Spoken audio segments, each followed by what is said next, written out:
Alors, bienvenue dans cette vidéo. On passe à une autre étape de notre formation gratuite. Cette fois-ci, on va voir comment reproduire cette page que j'ai designée sur Figma, comment la reproduire dans Elementor, dans WordPress. Voilà. Donc, il faut savoir déjà que on va utiliser que des plugins qui sont gratuits.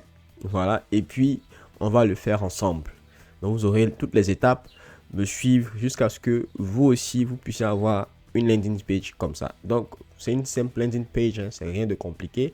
On a une section héros, on a une section ici, on a les services ici, on a une section call to action, on a pourquoi nous choisir, témoignage, page, une section contact, et puis c'est fini avec le footer. Donc, on va reproduire cette page-là dans Elementor. Maintenant, pour ceux qui viennent de nous trouver pour la première fois, on a déjà commencé une playlist qui est une formation gratuite sur WordPress, c'est-à-dire comment créer un site web sur WordPress, qui est disponible sur ma chaîne YouTube. Donc, vous allez taper Godwin No Code, vous allez dans playlist, et vous allez voir, il y a une playlist formation gratuite WordPress débutant. Donc, vous rentrez, vous cliquez dans cette playlist là et vous allez retrouver, voilà, vous allez retrouver toutes les vidéos. On a l'introduction, on a le cours 1, cours 2, cours 3, cours 4, cours 5, cours 6. Et celui-ci là sera sans doute le cours 7.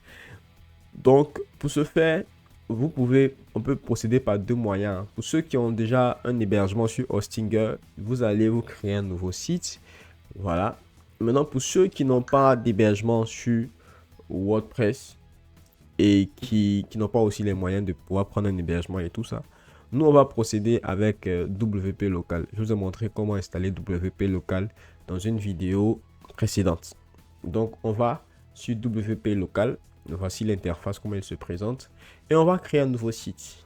Voilà, donc ici c'est en anglais, c'est Create New Site. Vous cliquez sur l'option, il y a l'option de droite, il y a l'option de gauche.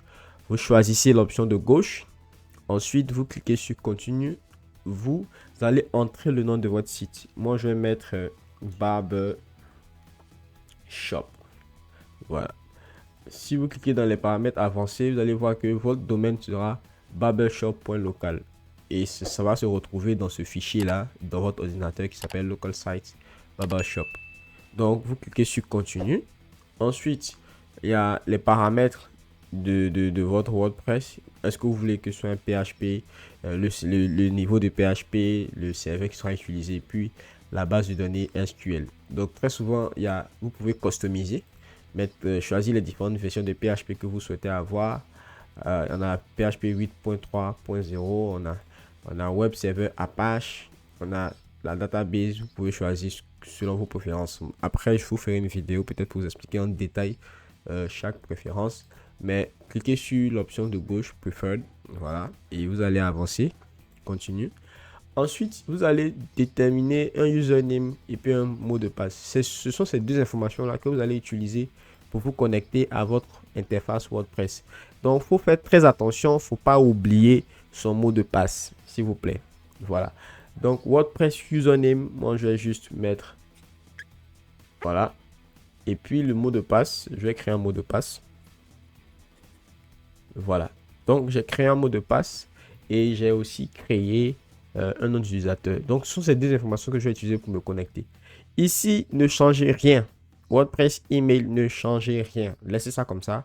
Vous allez trouver dev_email@wordpressengine.local. Vous laissez ça comme c'est. Ensuite, advanced option. Est-ce que vous voulez que votre site soit multi-site? Non, je veux pas. Donc je laisse ça. Et je clique sur Add Site. Et l'ajout du site va commencer à se faire. Donc, à cette étape-là, il faut faire très attention. Il y a des modèles qui vont s'afficher, qui vont vous demander de donner l'autorisation au logiciel local d'installer votre site sur vos gestionnaires de fichiers. Donc, vous devez accepter tout ce qui vient. C'est-à-dire, ils vont vous montrer une bannière. Il y a admin, quelque chose. Et vous acceptez ça. A few moments later. Super. Donc, le site est maintenant installé. Donc, pour savoir si le site est installé, vous allez voir ici, c'est marqué en vert là. À la Barbershop, on dit que Stop Site. Ça veut dire que le site est installé. Ici, c'est pour accéder à l'administration WordPress. Ici, c'est pour voir le site en live. Dès que vous finissez d'installer votre site pour la première fois, vous cliquez sur ici Trust. Ça va permettre d'avoir en fait le truc de SSL sécurisé là en local. Donc vous n'allez pas avoir d'erreur sur votre site comme non, le site il n'est pas protégé, ainsi de suite. Donc vous assurez que ça c'est coché Trust. Donc c'est tout. Et puis vous cliquez sur WordPress Admin pour pouvoir vous connecter à votre nouveau site web WordPress. Donc vous entrez votre nom utilisateur et puis vous rentrez votre mot de passe. Un instant, j'ai dû mal taper le mot de passe. Voilà.